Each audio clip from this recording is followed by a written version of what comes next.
Bonjour, corrigeons donc cet exercice numéro 2 sur le chapitre des fractions.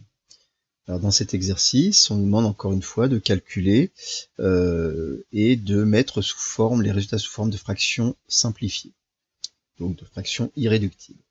Donc 3/4 plus 2/6.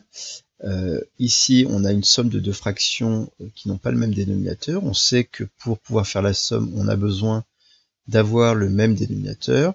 Donc on va chercher un multiple commun de 4 et de 6.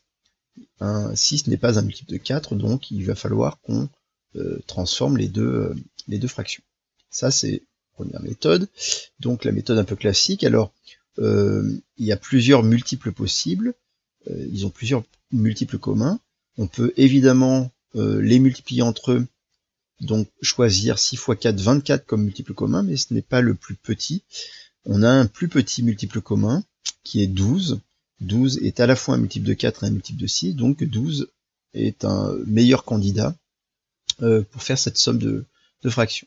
Donc on va tout mettre sur 12, pour ça on va multiplier donc la première fraction par 3, puisque 4 x 3, 12. Donc on va multiplier en haut et en bas par 3, ça nous donne donc 9/12. Et puis 2/6, on multiplie donc par 2, ce qui va nous donner du 4/12. 9/12 plus 4/12, ça nous donne donc 13/12.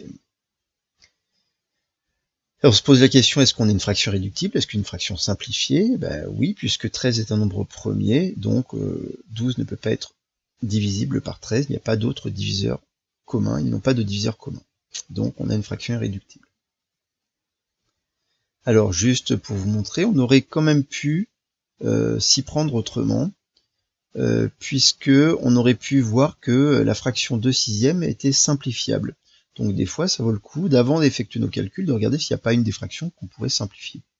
2/6 n'est pas irréductible, puisque on peut diviser le numérateur et le dénominateur par 2. Donc regardons ce qui se passe si on avait décidé donc de simplifier 2/6 en premier. Ça nous aurait donné 3/4. Donc j'aurais... Alors on peut diviser le numérateur et le dénominateur par 2, ce qui donnerait 1/3. D'accord, 2 divisé par 2, ça donne 1, 6 divisé par 2, ça donne 3. On peut aussi, comme on l'a déjà vu dans l'exercice précédent, décomposer, dire que 2 c'est 2 fois 1, et 6, on peut le décomposer en 2 fois 3. Il y a une simplification par 2 dans notre quotient, ce qui nous donne du 3/4 plus 1/3. Et maintenant, on se repose la question, comment faire pour faire cette somme-là? Donc on a besoin d'avoir le même dénominateur, et vous voyez qu'ici 4 et 3, on a le problème que ce ne sont pas des... ce n'est pas le même nom, le même dénominateur, donc on a besoin de trouver un multiple commun de 4 et 3. Or, le plus petit multiple de 4 et de 3, c'est 12. Donc, on va multiplier par 4 la première fraction, ce qui nous donne... par 3 la première fraction en haut et en bas, ce qui va nous donner du 9/12. Et on va multiplier le numérateur et le dénominateur de la deuxième fraction. Évidemment, pour obtenir du 12, il faut multiplier par 4. Et ça va nous donner du 4/12. Ce qui nous donne encore une fois 13/12. Et vous voyez que finalement, dans cette deuxième méthode, ça n'a pas vraiment apporté de commencer par simplifier. Mais je préférais vous le montrer, puisque peut-être que certains d'entre vous avaient pensé à simplifier 2/6 en premier. Voilà. Ça peut être de temps en temps une méthode judicieuse, parce que ça peut faciliter les calculs par la suite. Bien. Et vous voyez que dans le petit b, on va justement le mettre en œuvre. Donc, on doit calculer la somme 2/15 plus 3/20. Donc, encore une fois, on pourrait essayer de trouver un multiple commun de 15 et de 20, mais peut-être qu'on pourrait essayer de simplifier, de regarder si c'est simplifiable. Alors, en fait, 2/15, malheureusement, n'est pas simplifiable, et puis 3/20 non plus, puisqu'il n'y a pas de diviseur commun de 3 et de 20. Donc, il faudra attendre un petit peu pour voir des exemples qui l'utilisent. Donc, il faut trouver un multiple commun de 15 et de 20. Alors, qu'est-ce qu'on a comme multiple commun 15 et de 20 ? Si vous n'êtes pas à l'aise avec ça, vous pouvez toujours... Il y a plusieurs méthodes, il y a des méthodes systématiques, mais il y a aussi le test. On peut réciter la table de 15. D'accord? Par exemple, 15. 1 fois 15, ça fait 15. 2 fois 15, ça fait 30. 3 fois 15, ça fait 45. 4 fois 15, ça fait 60, etc., etc. Puis on va réciter la table de 20. La table de 20, 1 fois 20, 20. 2 fois 20, 40. 3 fois 20, 60. Et ça y est, on s'arrête. On a trouvé ici un multiple commun donc de 15 et de 20. Un premier multiple commun qui sera obligatoirement le plus petit, et c'est 60. Donc il nous suffit, évidemment, de transformer nos fractions pour qu'elles aient comme dénominateur commun 60. Donc, pour 15, vous voyez que ce 60-là, c'était ici 4 fois 15. Donc je vais multiplier en haut et en bas par 4. Donc 2 fois 4, c'est égal à 8. 15 fois 4, 60. 3 vingtièmes. 3 vingtièmes, quand on regarde la table de 20, hop, c'est un 40 ici.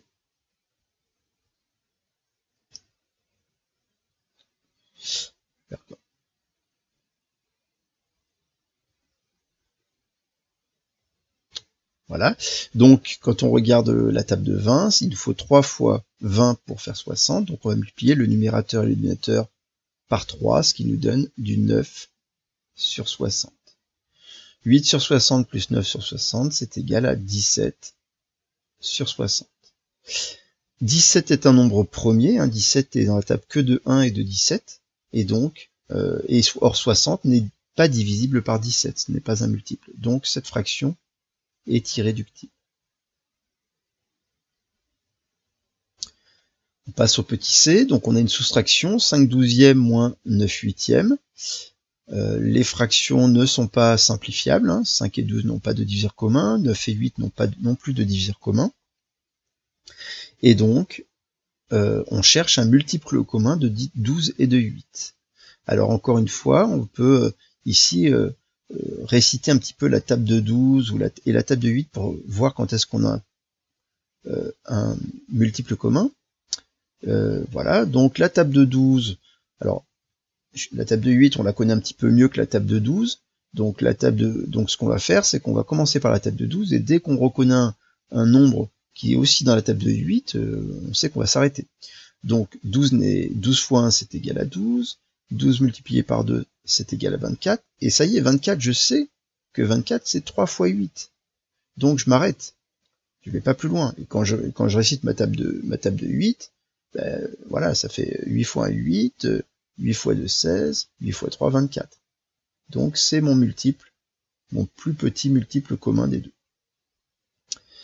Donc c'est égal à, donc on multiplie la première fraction 5 douzièmes en haut et en bas, ben, puisqu'on a 12, on va multiplier par 2 pour avoir du 24, donc ça va nous donner 10 24e, et puis 9 huitièmes, il faut multiplier en haut et en bas par 3, ce qui va nous donner du 27 24e. 10 24e moins 27 24e, c'est égal à moins 17 24e, qu'on ne garde pas sous cette forme-là parce que nous on veut un résultat qui est la forme d'un nombre, c'est-à-dire qu'il y ait un signe et une partie numérique. Donc évidemment, ça c'est un quotient de deux entiers, et la règle des signes nous dit que le résultat est négatif, puisqu'il n'y a qu'un seul facteur négatif, et la partie numérique, c'est 17 24e. On se pose la question, est-ce que 17 24e est simplifiable? La réponse est non, puisqu'encore une fois, 17 est un nombre premier, or 24, lui, et 24 n'est pas divisible par 17. D'accord? Voilà pour cet exemple. Bien, continuons. Pour le petit d, donc on a 5 sixièmes moins 13 neuvièmes.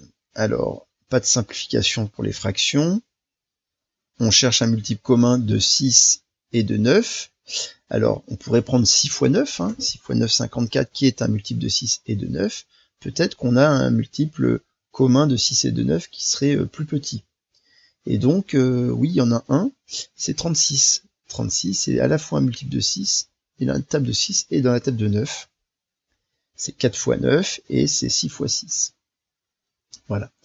Alors, peut-être que vous avez appris une méthode pour trouver à chaque fois le plus petit multiple commun sans avoir à réciter les tables. Donc, on va revoir un petit peu cette méthode-là, on va en reparler, c'est le moment. Donc, quand vous voulez trouver le plus petit multiple commun, il vous suffit de décomposer chacun des nombres en produit de facteurs premiers. Donc le 6, on peut le décomposer en 2 fois 3, et le 9 se décompose en 3 fois 3. Et donc pour trouver un multiple commun, on va entourer chacun des facteurs, on va les mettre dans une bulle, mais s'il y en a un qui est en commun dans les deux décompositions, il faudra l'entourer avec une seule bulle. Par exemple, ce 3 là, vous voyez, je l'entoure avec une bulle. Le 2 là, il n'y en a pas dans 9, donc je l'entoure tout seul, et puis le 3, je l'entoure tout seul aussi. Et pour avoir le plus petit multiple commun, qui sera donc le dénominateur qu'on va choisir, plus petit multiple commun de 6 et de 9. Alors peut-être que vous avez vu que on vous a appris qu'on pouvait l'écrire PPCM, plus petit commun multiple de 6 et de 9. Voilà. Et pour le calculer, il vous suffit de multiplier toutes les bulles entre elles, c'est-à-dire 2 multiplié par cette bulle-là, donc 3, multiplié par le nombre qui est dans cette bulle, et là on n'en prend qu'un par bulle en fait, ça nous donne ça. Et donc ça nous fait du... oui, d'ailleurs j'ai dit une bêtise tout à l'heure, j'ai dit 36, 36 est un multiple commun des deux, mais c'est pas le plus petit, puisque vous avez vu, regardez, 3 fois 3, 9, 9 fois 2, ça fait 18. Le plus petit multiple commun des deux, ce sera 18. Donc 54 était valable, 36 aussi c'était un multiple commun de 6 et de 9, mais le plus petit multiple commun, celui qui nous permettra d'avoir peut-être moins de simplification à la toute fin, c'est 18. Donc on va faire en sorte d'écrire donc nos fractions pour que leur dénominateur soit égal à 18. Donc pour la première, on sait que 6 pour aller à 18, il faut multiplier par 3. Et donc on multiplie le numérateur aussi par 3, ce qui nous donne 15 18e. 9 pour aller à 18, il faut multiplier par 2, donc on multiplie le numérateur de cette fraction par 2, ce qui nous donne 26 18e. 15 18e moins 26 18e, ça nous donne moins 11 18e. Comme pour tout à l'heure, on ne garde pas ce quotient sous cette forme-là comme résultat. On veut un signe et une partie numérique. C'est le quotient d'un négatif et d'un positif, donc c'est négatif. Et il reste 11 18e comme partie numérique. 11 est un facteur premier, est un nombre premier, pardon. Donc il n'est divisible que par 1 et par 11. 18 n'est pas divisible par 11, donc cette fraction est irréductible. Et donc notre résultat c'est moins 11 18e.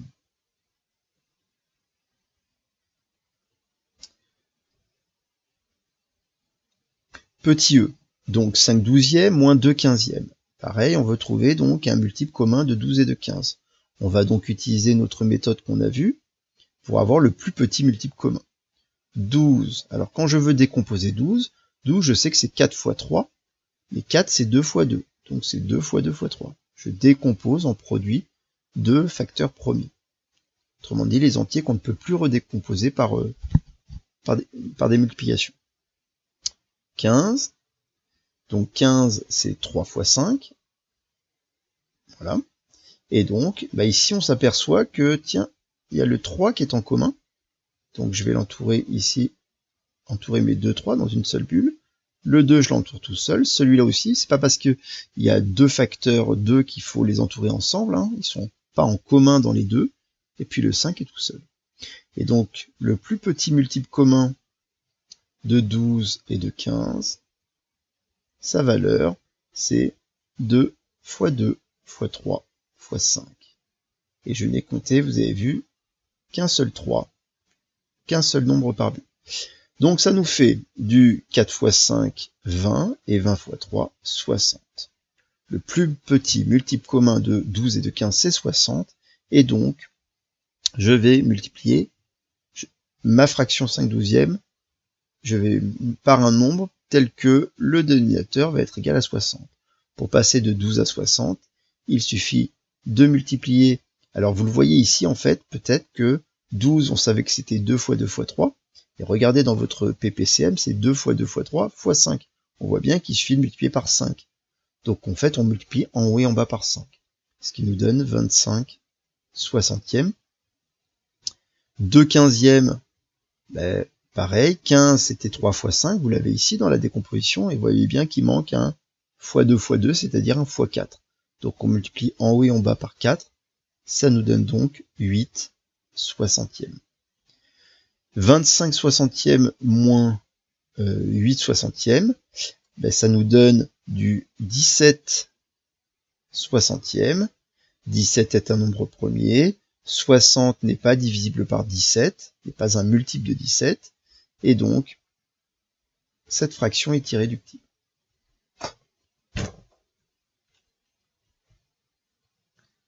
On passe au petit f. Alors le petit f, ici on commence à avoir des grands nombres ici, et c'est justement ce cas-là dont je vous parlais tout à l'heure qui pourrait être plus intéressant de simplifier d'abord les fractions. De s'apercevoir que 15 et 66, ils ont un diviseur commun. Ils ont pour diviseur 3, parce que 15, on sait que c'est 3 fois 5, et 66, là c'est 3 fois 22. Alors 66, si vous rappelez-vous les critères de divisibilité, 66, 6 plus 6 c'est égal à 12, et 12 c'est dans la table de 3. Hein, donc on sait que 66 est divisé par 3. Et c'est pas très très dur de trouver de tête que c'est 3 fois 22. Donc il va y avoir une simplification par 3, c'est ça qui va être pratique. Puis 10 et 44, c'est pareil, c'est deux nombres qui ont un diviseur commun. On les voit, ce sont deux nombres pairs, donc ils ont le nombre 2 qui est un diviseur commun. 10, c'est 5 fois 2, et 44, c'est égal à 22 fois 2. Donc il y a une division par 2, une simplification par 2, et on obtient 5 22e moins 5 22e. Alors là, on avait le même dénominateur, mais en fait, on s'en fiche un peu, c'est surtout qu'on a aussi les mêmes numérateurs.